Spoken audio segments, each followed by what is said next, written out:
Bismillah. Assalamualaikum warahmatullahi wabarakatuh. Saya mau memberikan tutorial mendeploy aplikasi PPDB seperti yang diminta oleh teman-teman tim IT di sekolah SMP Kobar ya. Materinya rencananya ini ada Mikrotik, ada bridge, interface, setup DHCP client, IP status DHCP server, L2TP client, DNS Veronat, forward IP publicnya. Langsung aja ya daripada basa-basi. Ini rencananya gini, pakai RB450 GX4. Bagi teman-teman yang lain pakai RB750 juga nggak masalah. Sini kita punya 5 port. Port pertama sumbernya internet yang dari modem atau terserah dari HP Orbit, yang Telkomsel juga bisa pakai ini, jelas dari sini. Yang kedua, port kedua, ether kedua ini kita rencanakan dinamis nanti buat berbagi buat teman-teman di kantornya. Yang ketiga, statis untuk servernya. Oke, langsung aja kita akan Winbox. Di sini barusan saya reset tadi. Kita refresh. Ini kita dapat. Kita connect. Ini minta remove ya. Kalau saya remove. Kalau teman-teman yang sudah terlanjur sudah ada konfigurasi sebelumnya, misalkan Mikrotik bekas gitu ya, yang sudah dikonfigurasi oleh tim IT sebelumnya, ya nggak usah di remove. Kalau nggak ada ini nanti yang berbeda ya, bagi yang sudah konfigurasi sebelumnya, yang sudah disetting oleh tim IT-nya, tidak usah ikut dari awal. Nanti yang diikutin oleh teman-teman yang Mikrotiknya sudah duluan di setup, itu bagian P3-nya saja yang diatur. Ini saya remove. Oke. Di sini sudah terhapus semua. Seharusnya saya akan direconnect karena konfigurasi hilang semua di sini. Harusnya. Masih nunggu. Oke. Nah, apa yang dilakukan pertama kali? Saya bahas sedikit ya sebelum ke konfigurasi.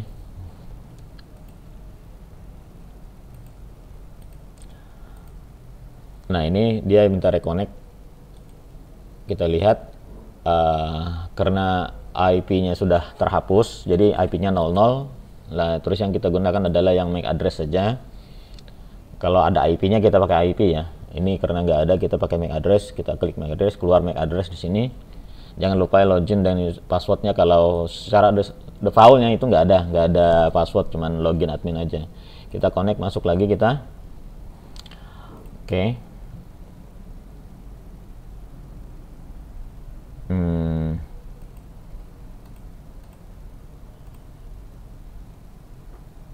Ntar bagaimana membesarkannya ya. Oke. Ini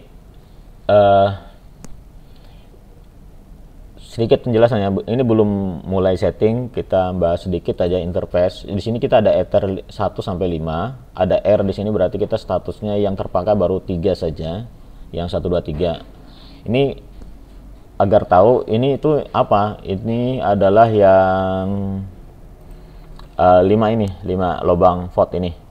Oke. Kita abaikan saja ini. Nanti kalau mau pakai bridge bisa pakai bridge, pembahasan belakangan saja. Nanti pada bingung. Langkah pertama, kita mau port pertama yang internet itu kita atur dulu dengan cara IP DHCP client. Di sini maksudnya Mikrotiknya kita atur sebagai klien dari modem atau ISP-nya, statusnya dengan DHCP. Maksudnya DHCP di sini dia menerima IP bebas dinamis. Biasanya dari modem IndiHome itu dia secara default pakai DHCP. Jadi kalau kita atur statis, mungkin Mikrotiknya nggak bisa connect internet. Jadi kita ngikutin aturan modem IndiHome-nya. Kita plus, kita pilih port berapa tadi? Port 1 atau ether 1 yang ada dari modemnya, dari internetnya. Oke, apply atau oke. Di sini kita tunggu bound. Sekarang ether 1-nya selesai. Gitu doang. Selesai ya. Kita lihat di address-nya. Ini otomatis muncul. kita dapatnya 192.168.114, kita dapat ini. Selesai. Kita lanjutkan untuk Ether 2 yang rencananya tadi untuk buat teman-temannya. Kita bagi-bagi internetnya ke teman-temannya, kita ke Ether 2. Kita pakai port IP 192.168.100, segmen 100-nya sama 24. Kita pilih lubangnya atau portnya, port Ether 2 ya. Apply, oke. Sudah. Kita di sini sudah pakai Ether 2. Di Ether 2 ini IP-nya 192.168.101 untuk gateway-nya. Nanti kalau rencananya ini dinamis, tapi karena kita ngatur dari sini masih ini statusnya masih statis ya. Sekalian ya kita bikin untuk yang Ether yang ketiga. Ether yang ketiga ini rencananya buat server 10 10 10 1 24. Kita pakai Ether yang ketiga. Play, oke. Sudah. Jadi yang sudah benar-benar jadi itu nomor 1 Ether 1 ini sudah dapat otomatis dinamis tadi. Yang Ether 3 yang rencananya statis sudah selesai juga. Yang belum itu Ether 2 karena rencananya dia untuk dinamis. Jadi caranya kita masuk ke IP DHCP server. Di sini kita pilih DHCP setup. DHCP setup kita perhatikan di sini kita pakai yang mana tadi Ether 2 ya, yang rencananya DHCP. Kita next, ini kita dapat IP-nya sesuai dengan yang ada di sini listnya tadi. Next, ini gateway-nya nanti 1. Next, ini rank-nya. Next, ini yang di modem. Oke, selesai. Kita sudah selesai. 3 port di MikroTik sudah terkonfigurasi sesuai keinginan kita. Target kita selanjutnya adalah bagaimana Ether 2, Ether 3 dapat internet juga. Yang saat ini yang masih baru dapat adalah Ether 1 karena dia sebagai DHCP client tadi sudah dapat IP.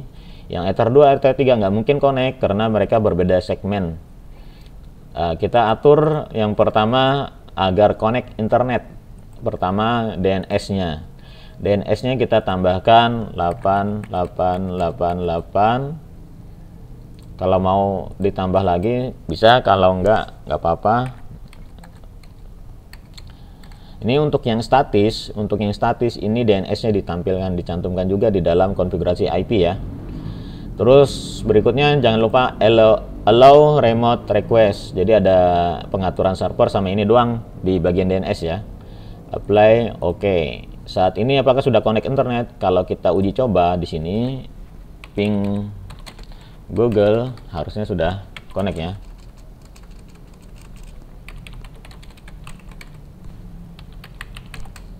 Itu sudah connect. Apakah di komputernya sudah connect juga? Belum tentu. Di sini ada satu pengaturan lagi selain DNS, selain pengaturan DNS tadi, kita ada satu lagi yaitu firewall. Di firewall ini di sini ada banyak tab. Di sini kita pilih NAT dulu. Plus di generalnya kita pilih chain-nya itu srcNAT. Di sini ada DSTNAT, tapi kita pilih srcNAT. Out interface-nya kita pilih sumber internetnya itu berada di Ether 1. Kita pilih Ether 1. Action-nya kita pilih mesh curate ya. Apply, oke. Nah, posisi seperti ini harusnya sudah connect internet. Kita bisa lihat konfigurasinya di sini connect belum.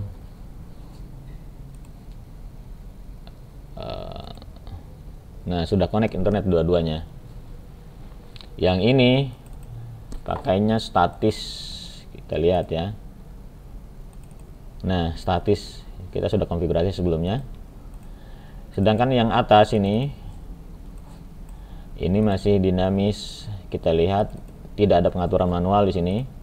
Tapi kalau kita mau uji coba di mana ya? Nah, di sini kita cek.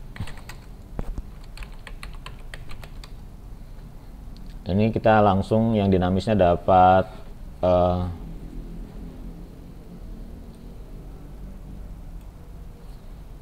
Bentar ya, nggak kelihatan di layar.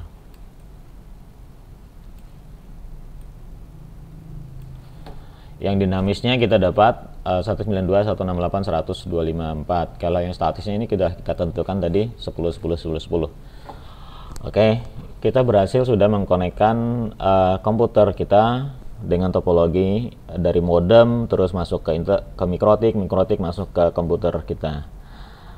Oke, ini sudah berhasil ya. Apakah sudah selesai? PR-nya satu lagi, kita mau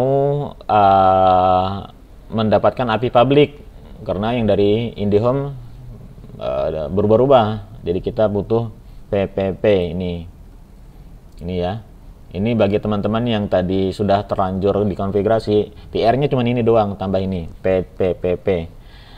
Kita tambah tanda plus di sini, pilih L2 TP client. Kita beri nama aja dulu biar enak. Di sini sebutnya IP public misalkan. Dial outnya kita pakai seperti yang sudah kita beli sebelumnya dari orangnya. Kita pakai IP server yang di sini 41.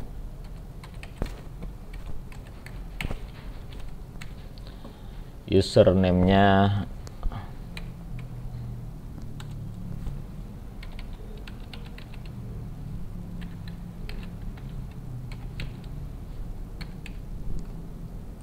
passwordnya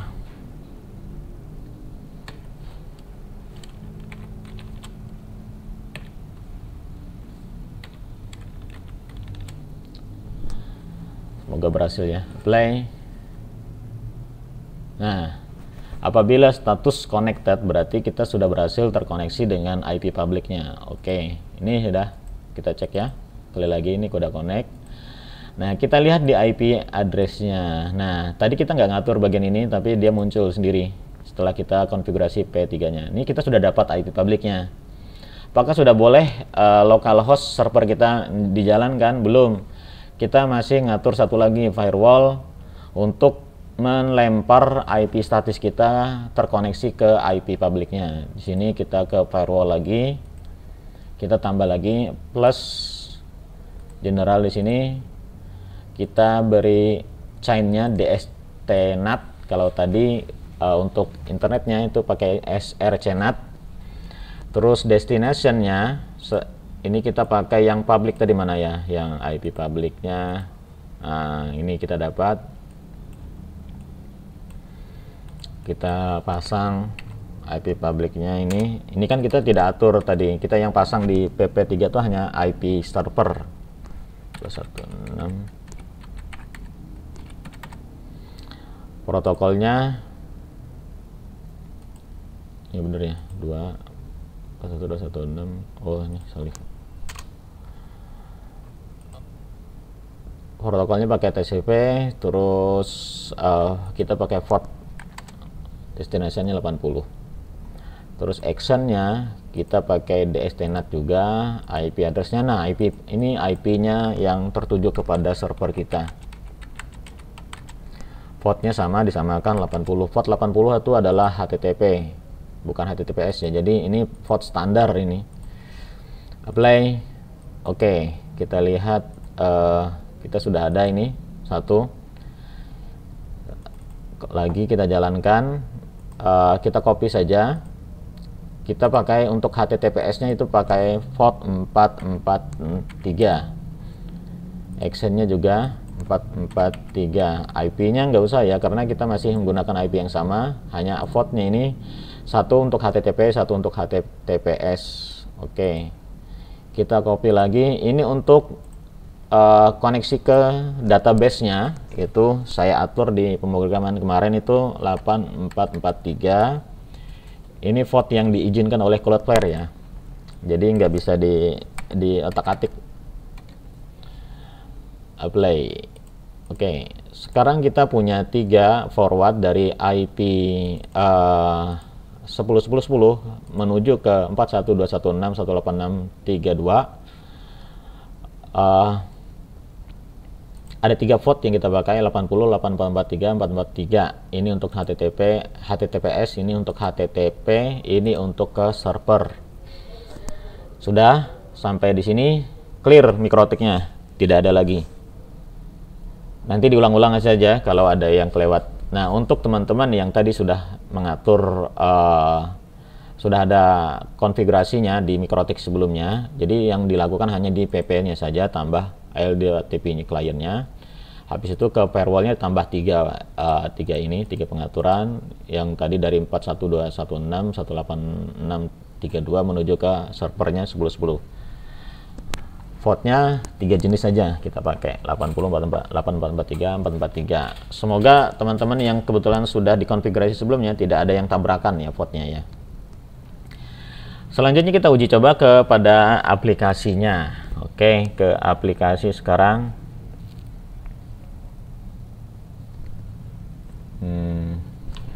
Bentar.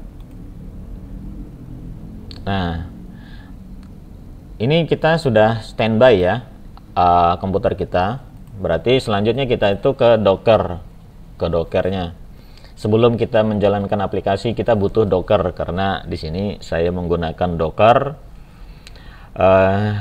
Langkah-langkahnya,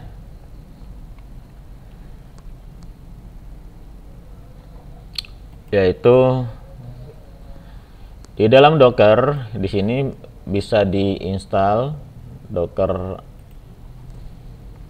untuk Windows-nya. Di sini perhatikan require sistemnya yang dibutuhkan itu pertama Windows 11 64-bit Home atau Pro, atau Windows 10.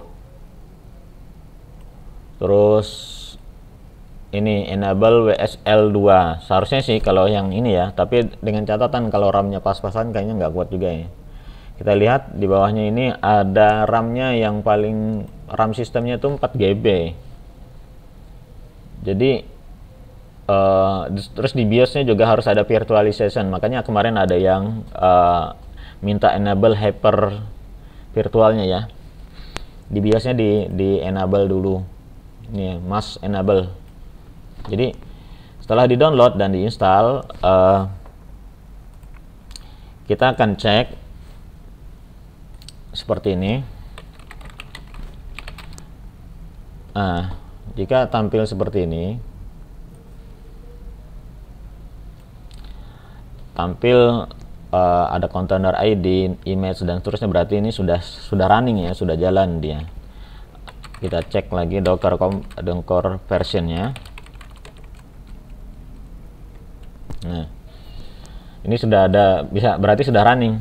Nah, selanjutnya adalah kita sudah berhasil install nih Dockernya, misalkan sudah berhasil install. Nanti kalau ada yang kendala silahkan hubungi saya. Untuk selanjutnya adalah kita mendownload aplikasinya yang ada di GitHub repository yang saya punya.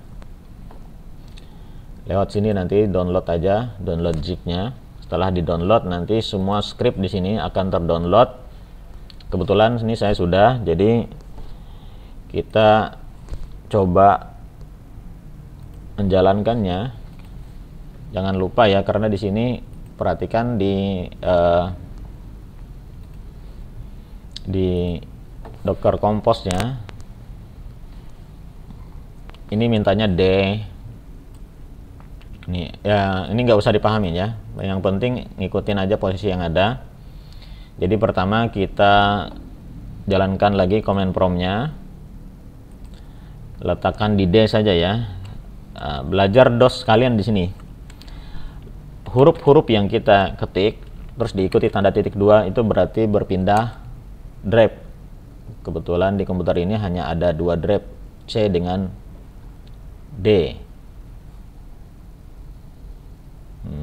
Ntar ya, kayaknya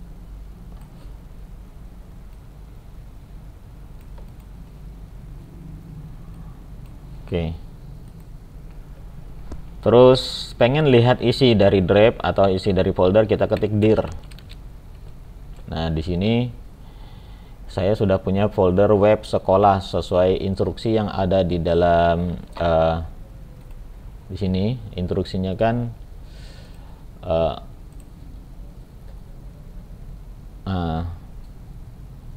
bikin folder ini kan, terus ada folder CRT, Nginx config, ngongo dan seterusnya.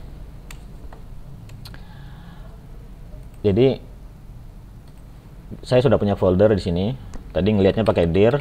Kalau layarnya penuh, menghapusnya pakai CLS clear screen. Oke, kembali lagi saya dir, saya cek, saya pengen masuk ke folder web sekolah, cd web garis bawah sekolah. Ini sudah dir. Ini adalah file-file yang ada di dalam folder web sekolah. Oke, sampai di sini kita coba dulu ya. Tadi perintahnya berikutnya adalah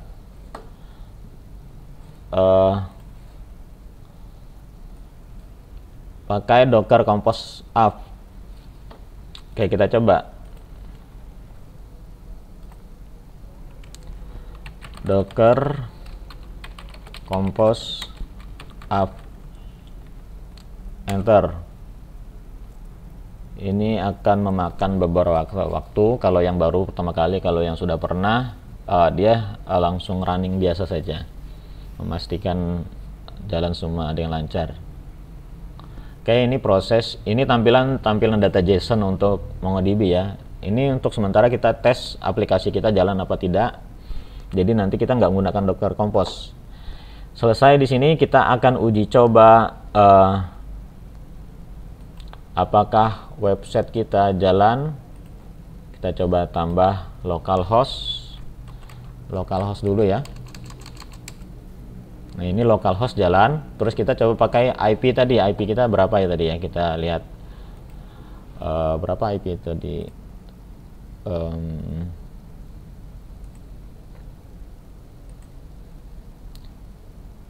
4121618632 ya. Kita 41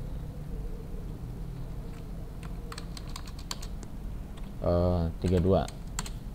Nah, IP kita sudah terpakai di sini, sudah jalan. Nah, sama dengan yang di lokal. Localhost ini bisa jalan gara-gara tadi kita menjalankan Docker Compose dan menjalankan ini. Nah, kalau ininya running, nanti ini jalan, ini jalan sekarang ini. Nah, IP public ini kalau dibuka dari belahan dunia manapun, ini keluarnya akan seperti ini. Keluarnya kalau pakai menggunakan ini. Kalau localhost-nya enggak, di lokal aja. Kalau yang menggunakan IP public yang keluar ini. Nah, sekarang problemnya kita akan menggantikan IP ini ke nama domain sekolah masing-masing. Sorry. Maksudnya antara localhost ini dengan IP public ini, kalau localhost dijalankan untuk kita sendiri, kalau yang ini IP public nanti orang luar negeri atau dimanapun belahan dunia bisa buka website kita dengan IP public ini. Nah, kita kan kepengen ngerubah ini jadi nama domain ya, kita jadi nama domain. Nah, sebelum ke nama domain, ada beberapa hal yang harus dikonfigurasikan oleh teman-teman lagi. Nah, ini lagi ya. Seperti yang diminta di dalam pengaturan di sini, teman-teman nanti harus mengatur mana ya? Ini harus punya token. Ini saya coba ya. Saya jalankan lagi.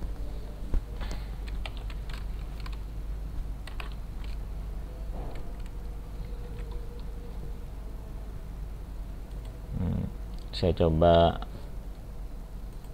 buka command prompt yang baru ya.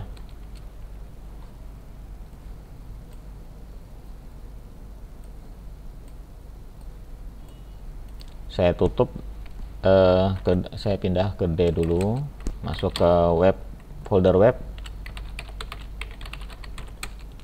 Saya tutup Docker Compose-nya dengan Docker Compose down. Maka yang ini juga mati. Oke, sudah ya. Nah, tadi di dalam sini kita harus ada beberapa yang harus dikonfigurasi. Jadi kita konfigurasi dulu ya.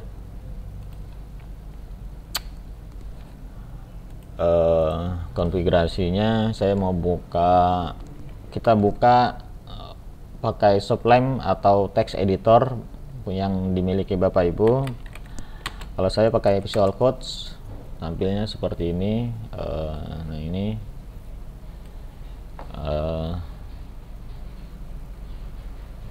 coba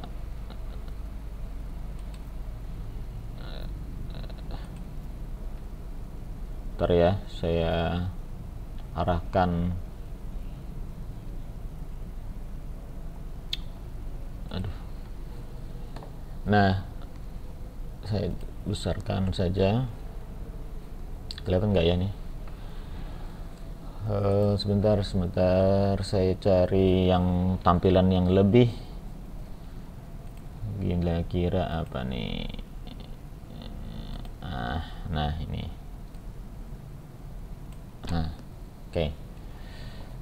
Oke. Ini adalah file script yang ada di dalam folder web sekolah. Konfigurasinya pertama, cari file yang bernama main, titik, dan angka kode dan seterusnya, belakangnya JS. Kebetulan di sini ada dua, main, blank blank blank blank. Di sini ada CSS. Kita pilih yang JS ya. Nah ini scriptnya. Kita cari Ctrl F, kita cari base URL. Ini ketemu. Kita ganti sesuai dengan domain Bapak Ibu yang punya, yang di sekolah ya. Kita ganti, kita hapus saja ini sampai titik 2 nya, jangan sampai ketutup semua. https://2 nama domainnya saya contohkan di sini punya SMP1 ya, smpn1 arutselatan.sch.id. Portnya tadi punya untuk server adalah 8443. Sudah. Ini yang pertama.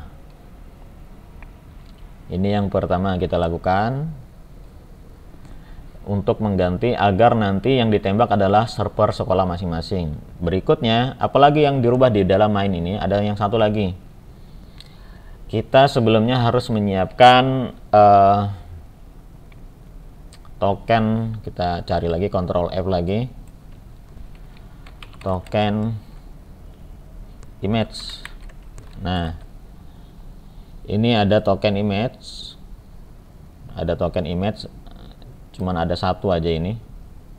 Kalaupun kita cari lagi di sini, dia paling tidak ada. Yang ada sama dengannya ya, token image sama dengan. Nah ini yang kita ambil.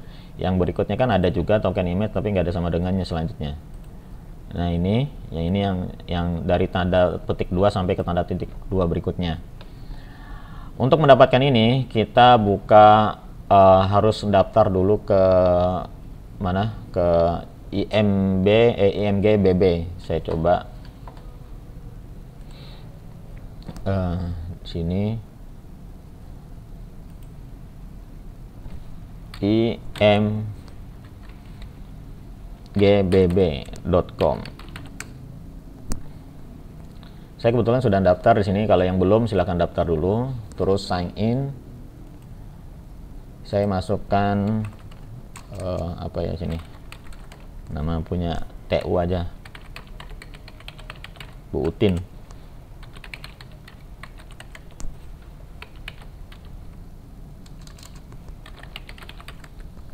Bener nggak ya? Oh, salah.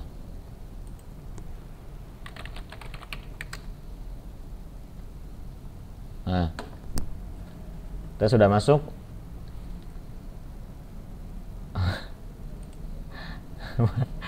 Ini karena gara-gara teman-teman apa namanya tokennya tadi masih pakai punya saya, jadinya tadi mungkin udah upload ke saya, jadinya masuknya kan harusnya ke punya masing-masing. Oke, gimana tadi mendapatkan tokennya? Kita buka lagi karena ini sudah kita login. Nanti tinggal buka api.imgbb.com.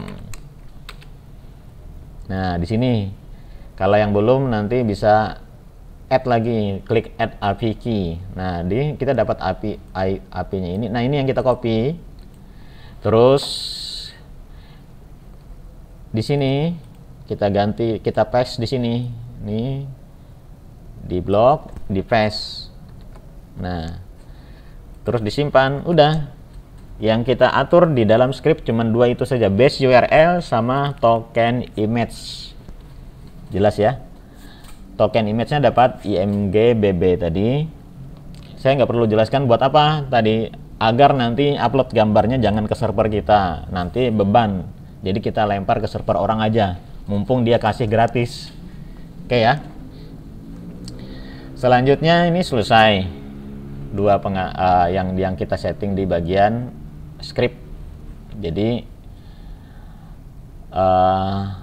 tidak ada PR lagi bagian sini. Kita coba running lagi.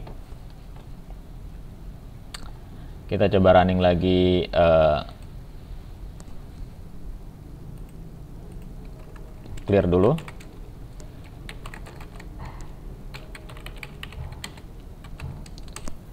Kita running lagi.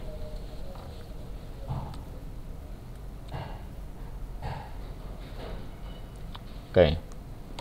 Kita coba jalankan lagi.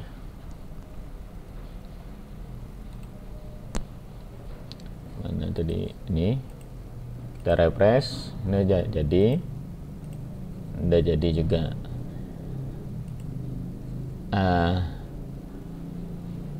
Di sini saya nggak connect.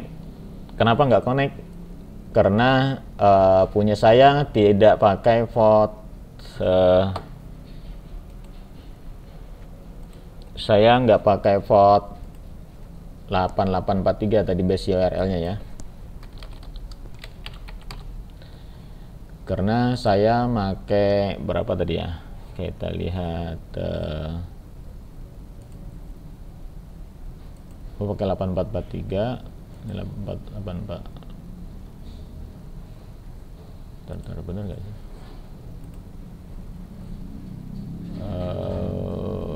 8443.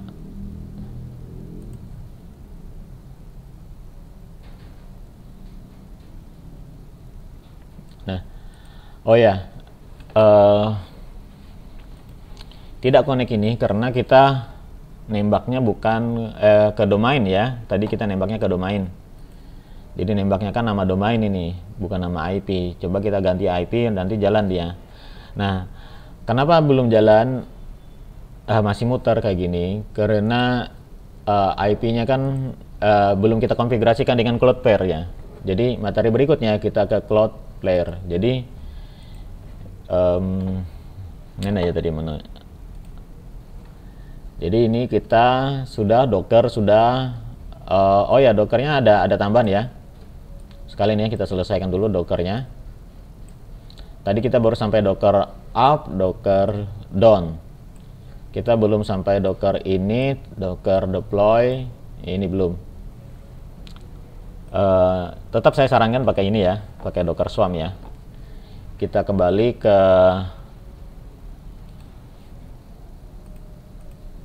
kita matikan lagi dengan Docker compose down.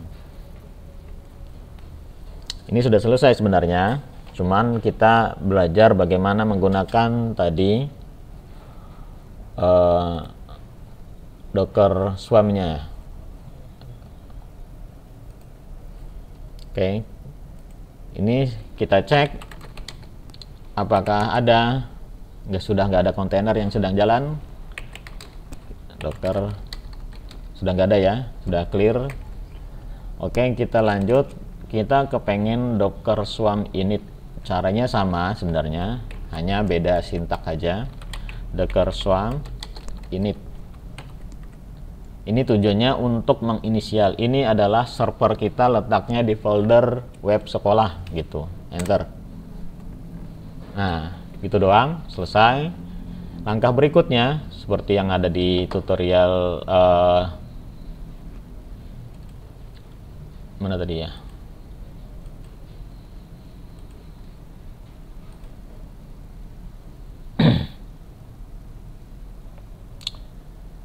Ntar Nah,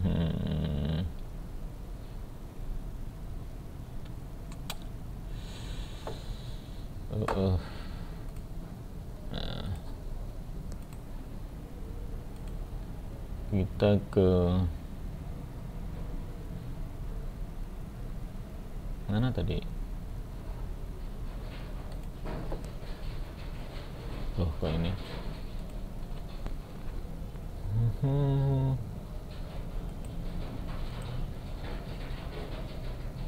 Ntar kok Chrome-nya nggak ada ya? Chrome install Docker Chrome.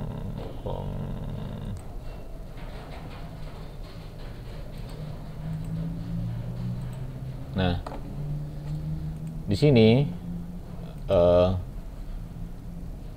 mana tadi? Docker Swarm init sudah kita jalankan ya. Kita coba, maaf. Nah, kita lakukan perintahnya ini, memanggil ini. Kita copy aja. Nanti teman-teman bisa copy gitu aja.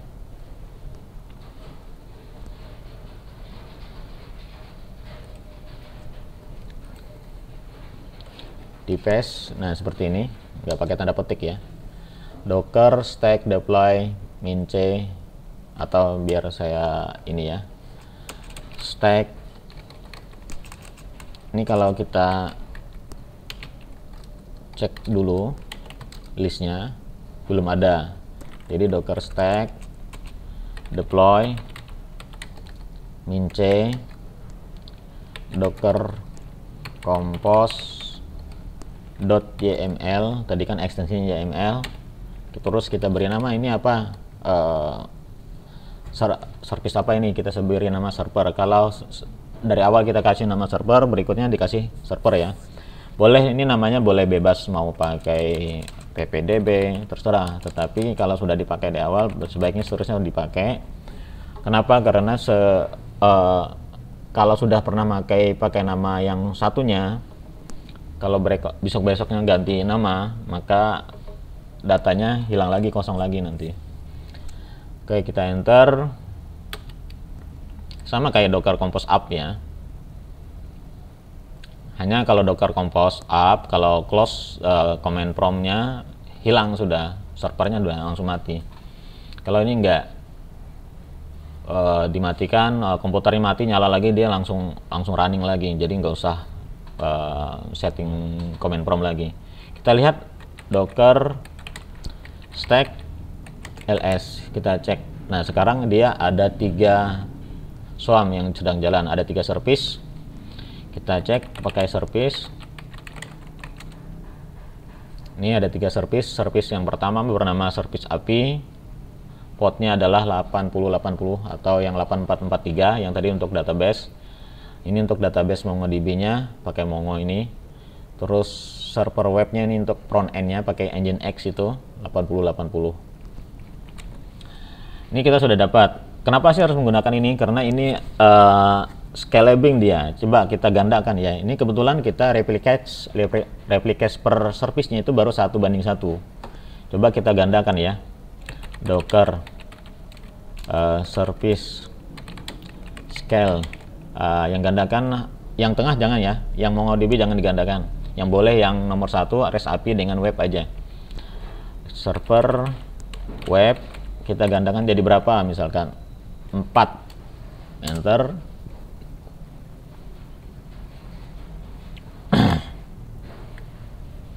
Ini lagi proses menggandakan diri dia.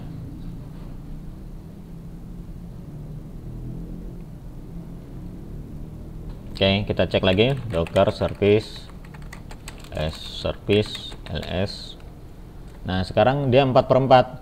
Lah, untuk apa ini? Berarti web servernya ada 4 dong. Iya, ada 4. Tujuannya apabila yang satu penuh rame, dia akan yang akses akan dipindahkan oleh server ke nomor 2.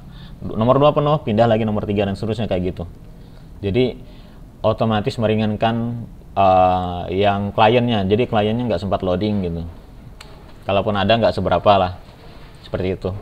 Jadi tujuannya seperti itu untuk ini. Nah, ini kalau di close pun tuh nggak masalah, dia tetap running. Coba ya, saya close, saya close ya. Ini sudah saya matikan, kita coba jalankan lagi, saya cek lagi. Masih ada dia, kita cek pakai Docker service. Masih ada. Nih, itu fungsi Docker Swarm tadi. Jadi ini pembahasan tentang materi Docker. Saya rasa sudah cukup ya. Sudah selesai semua kita bahas, scale-nya juga sudah digunakan tadi. Nanti ini perintah-perintah yang bisa di-copy ini. Bisa ditiru, tinggal copy sampai yang terakhir ini. Kita sebenarnya sampai sini doang. Yang ini untuk ngecek aja. Yang ini untuk menggandakan. Ya. Oke. Kita Mikrotik sudah, Docker sudah. Cloudflare-nya yang belum. Tadi setup aplikasi sudah ya. Edit file main.js-nya tadi sudah, edit base URL-nya, token-nya, running-nya sudah. Nah, download sertifikat belum. Download sertifikat ini berkaitan dengan Cloudflare. Jadi Cloudflare, kita masuk ke Cloudflare sekarang. Mana Cloudflare-nya? Oh. Oke. Nah, kebetulan Cloudflare ini saya ngambil dari punya orang. Kenapa? Karena saya nggak punya domain yang harus dipraktekkan. Saya baru ada SMP 1. Untuk dinas saya belum beli karena saya cek server yang dibutuhkan tuh kehabisan stok katanya. Oke, jadi di sini saya persilahkan untuk menyaksikan yang ada dulu ya. Nanti akan saya tambahkan dari yang poin-poin yang dibahas di sini dari video orang. Oke. Teman-teman tinggal klik. Kita login di sini. Atau buat akun. Jika muncul notif seperti ini boleh di save ya. Jika memang kita lewatin aja ya. Jadi kita nanti tidak perlu repot-repot mengisi lagi. Nah, di sini ada email add site dan password ketika akan masuk. Selanjutnya teman-teman tinggal di sini klik add site ya. Ini sudah sukses teman-teman untuk registrasinya, registrasi account Cloudflare-nya. Selanjutnya kita klik add site ya. Nah, di sini teman-teman tinggal masukkan nama domain yang diinginkan tanpa HTTP dan juga tanpa www ya. Kita ketik saja misal domain yang kita beli pada percobaan order domain atau tutorial order domain untuk pemula kemarin ya, adalah mahmudalfauzi.com. Lalu selanjutnya kita klik add site, pastikan ini benar ya. Lalu selanjutnya klik add site teman-teman.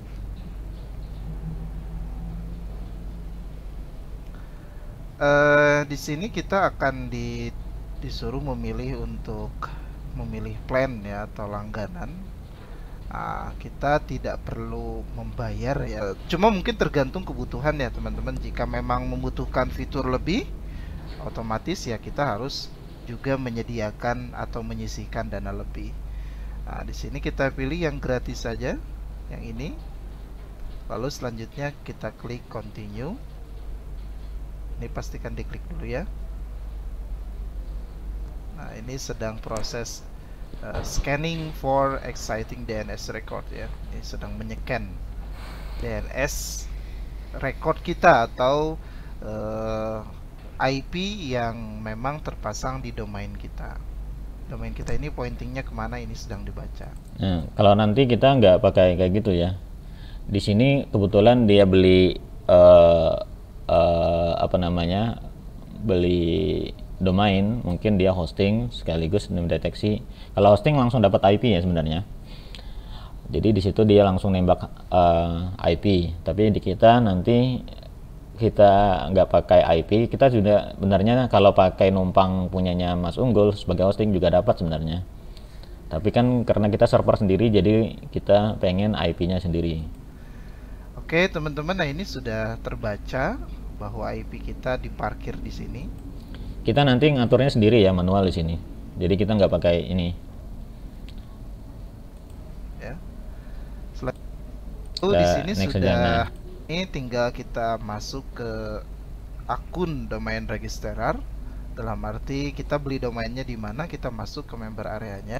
Nah, kan tadi teman-teman belinya di ahli web. Nah, di situ ada name server 1, biasanya ini bawaan dari sana, name server 1 dan 2. secara defaultnya ada itu nanti diganti dengan yang ini, yang punyanya Cloudflare, di copy. Ini untuk name server 1, name server 2. Nanti berarti selain login ke Cloudflare, Bapak Ibu juga login ke ahli webnya yang akun tempat beli domain. Lalu di sini sudah IT. Kita lanjut aja sini. Kita login ke member area. Nah, ini punya dia. Login domain kita cepatin aja. Perintah ya. Ini sudah masuk di Cloudflare ini ya. Nah, selanjutnya ini sudah masuk ke detail atau halaman setting domainnya. Lalu kita masuk ke menu name server. Nah, ini name server ini kita hapus ya. Lalu name server 1 ini kita ganti dengan ini. Kita cukup klik copy di sini. Lalu kita paste di sini. Selanjutnya tinggal klik copy di NS yang kedua, simpan juga di name server 2. Selanjutnya kita tinggal update name servernya. Ya. Secara fitur untuk Cloudflare ini banyak ya teman-teman. Kita bisa mengatur cache ya, website kita, banyak sebenarnya fitur-fitur. Apalagi kita jika menggunakan fitur-fitur apa itu yang pro ya, alias yang berbayar. Ini sudah teman-teman. Ya, intinya ini adalah CDN ya teman-teman. Sebagai CDN, Cloudflare itu untuk apa itu CDN, teman-teman bisa cek di classIT.id. Ini sudah berhasil dilakukan update atau perubahan pada name server domain mahmudafauzi.com sesuai dengan yang diarahkan oleh Cloudflare. Nah, ini save your change, kita di save tadi sudah ya. Sudah di save, dan ini rata-rata membutuhkan, kalau secara standar maksimalnya itu ini masih menunggu update name server. Kita bisa cek secara berkala di sini name servernya. Checking name server order, please wait a few hours for an update. Jadi kita harus menunggunya. Dan jika teman-teman ingin mengecek atau melihat apakah sudah terupdate atau belum name servernya, selain di sini bisa juga dicek di halaman WIS ya, wis.com. Kalau tidak salah webnya ada ya. Kita masuk ke salah satu WIS checker, lalu coba kita masukkan domain yang akan kita cek, name servernya atau data-datanya di sini. Lalu selanjutnya kita klik WIS. Nah, ini masih update 14 jam yang lalu. Name servernya masih ns1.classit.id. Mungkin kita bisa update. Nah, sudah ternyata teman-teman, name servernya sudah update. Ini update 1 detik yang lalu. Name servernya sudah dirubah ke name server Cloudflare seperti itu. Nah, ini sudah finish dan kita tunggu propagasi dari pihak Cloudflare-nya, karena kalau dilihat dari halaman Cloudflare ini masih belum mendeteksi perubahan name server ya. Kita coba reload.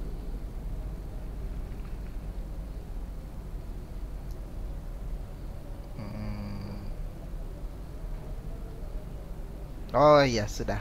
Ternyata kalau sudah di reload sesuai dengan yang dicek di wis.com, sudah di reload langsung di sini great news, Cloudflare is now protecting your site. Jadi benar-benar sekarang domain kita sudah terdaftar atau di-add di Cloudflare, dan Cloudflare juga membantu memproteksi website kita. Oke, gitu ya.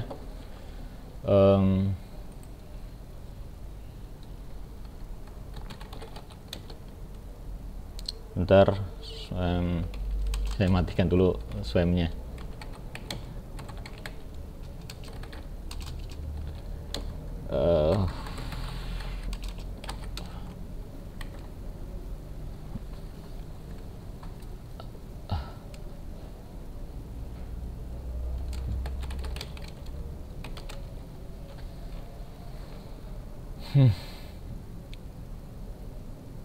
Oke,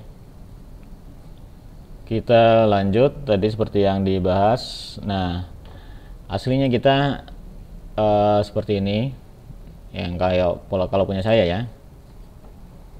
Di sini IP publiknya, kita pakai add record tambah A, terus kita pasang nama domain kita. Ini IP yang kita punya, IP publiknya. Terus kita pakai cname, dipilih cname, di sini www, terus nama domain kita. Terus kalau mau pakai subdomain sama cname, ppdb atau psb dan seterusnya. Sudah selesai. Nanti kita mau pasang SSL di sini.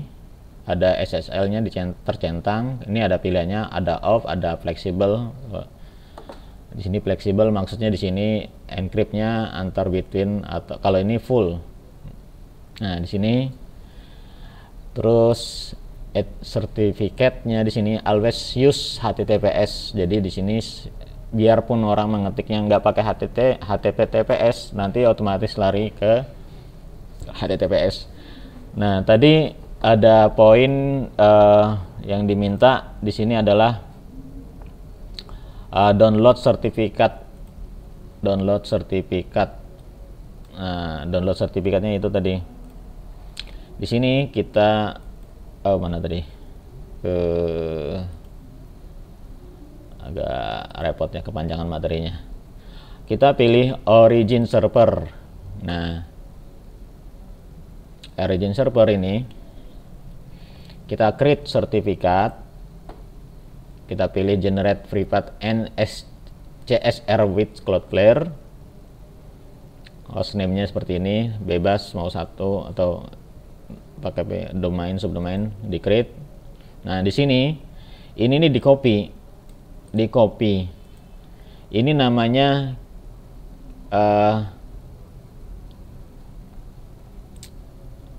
ini sertifikatnya, ini key-nya. Ini kita copy di mana,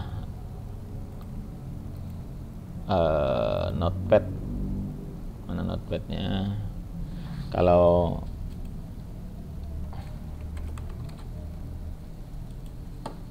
di paste, nah aduh kegedean.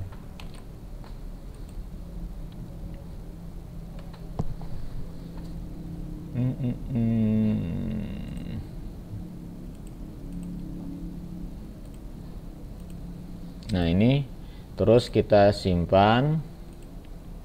Tadi kita ngopi yang atas ya. Ini berarti sertifikatnya, ini kelihatan sertifikatnya. Ini tikinya, diberi nama, beri namanya gini. Pakai ini aja.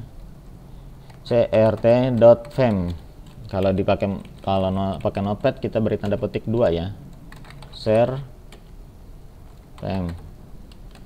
Kalau nggak kayak gitu nanti dia disebutnya file txt. Kita save, terus berikutnya juga sama, kita copy. Terus dua file ini kita simpan di mana? Kita simpan di dalam folder web sekolah. Di sini mana ada share nggak di sini? Kita bikin folder share. Nah, kita simpan di dalam sini, kita paste di sini. Selesai, berarti mana tadi? Jadi itu nanti sertifikatnya seperti itu. Jadi setup aplikasinya, kita edit main-nya sudah selesai, base URL-nya sudah selesai, token IMG-nya juga selesai, running localhost selesai, download-nya sudah selesai. Jadi di dalam folder share itu ada dua file.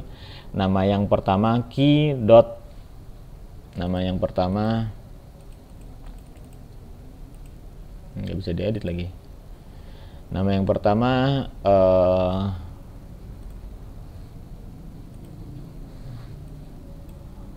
pakai crt.pem gini, saya gedein lagi deh.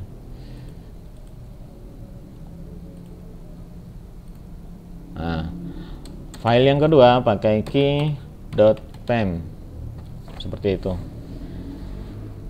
Jangan sampai terbalik-balik ya. Jadi posisi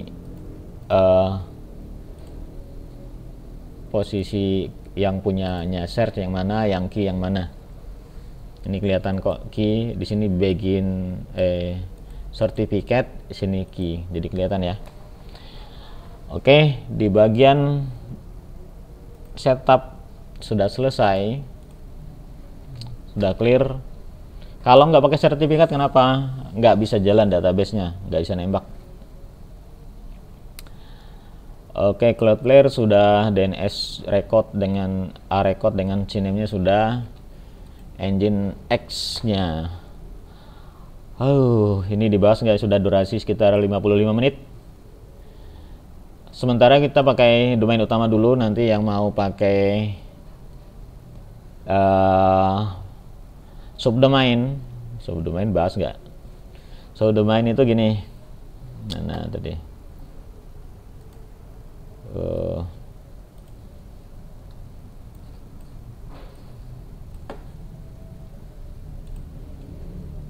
Ini saya hapus lagi ya.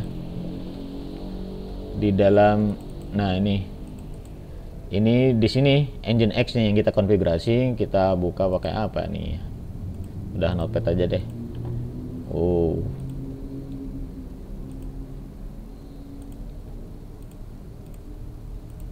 Nah, kalau yang standar yang dimiliki Bapak Ibu itu di sini tertulis localhost saja. Nah, nanti diganti dengan nama domain masing-masing sekolah. Yang satu nggak pakai www, yang ini pakai www. Terus yang subdomainnya nanti ini diblok aja dari tanda kurung kurawal buka sini sampai tanda kurung kurawal tutup, di copy lagi. Yang kedua, di sini ditambah PSB atau PPDB dan seterusnya. Tetapi jangan lupa di sini punya root-nya apa. Di sini rootnya apa, folder tempat file berada, jangan sama ya, karena yang satu kan untuk utama, yang satu untuk yang sub, jadi foldernya harus berbeda ya. Agak susah ya bahas ini. Ya seperti itu untuk subdomain. Jadi kita ngatur di sini doang, terus nanti di Cloudflare-nya juga ditambah CNAME-nya pakai PPDB gitu. Gitu. Apa lagi ya? Nah, PR-nya jika terjadi jaringan yang lemot, solusi berarti yang internetnya dipakai rame-rame buat teman-temannya di sekolah, minta pengertian teman-temannya untuk tidak pakai dulu, suruh beli paket data sendiri dulu. Yang kedua, jika servernya lemot, maka harapannya pakai komputer yang clear dari virus, bersih dari virus, install ulang misalkan, atau mau pakai Linux. Kalau yang bisa, kalau yang nggak bisa nggak usah dipaksakan dulu, nanti bertahap saja. Setelah PPDB mungkin ada waktu panjang kita bisa belajar Linux. Selanjutnya, yang jika lemot yang berikutnya, kemungkinan jaringan di VPN-nya yang kita beli IP publiknya itu, kemungkinan orangnya minta tolong, komplain aja ke orangnya, Mas ini kok lemot, nanti diganti IP servernya, diganti oleh dia, bukan IP publik ya, IP servernya doang. Nanti di setting di bagian ini doang yang diganti nanti. Nah, ganti ininya doang oleh dia, minta lemot ini gitu. Oke. Berikutnya karena salah script, ini kesalahan saya berarti. Kalau harus sampai, silahkan komplain saja. Berikutnya kemungkinan ada mati lampu. Nah, solusinya standby UPS atau genset. Nah, PR-nya yang saya minta nanti kalau bisa bikin server yang dengan performa terbaik. Kalau sudah diinstal yang baru, minta tolong sama teman-temannya jangan mudah colok-colok flash disk lah, copy paste file, mohon dijaga bareng-bareng. Terus yang kedua, kalau bisa pakai Linux, kalau enggak jangan dipaksa. Sementara servernya pakai yang ada dulu, yang penting jalan, selesai gitu. Oke. Sekian dulu, semoga jelas. Kalau tidak jelas, keterlaluan ya silahkan ditanyakan. Udah dulu ya, udah jam saya sudah hampir buka puasa. Assalamualaikum warahmatullahi wabarakatuh.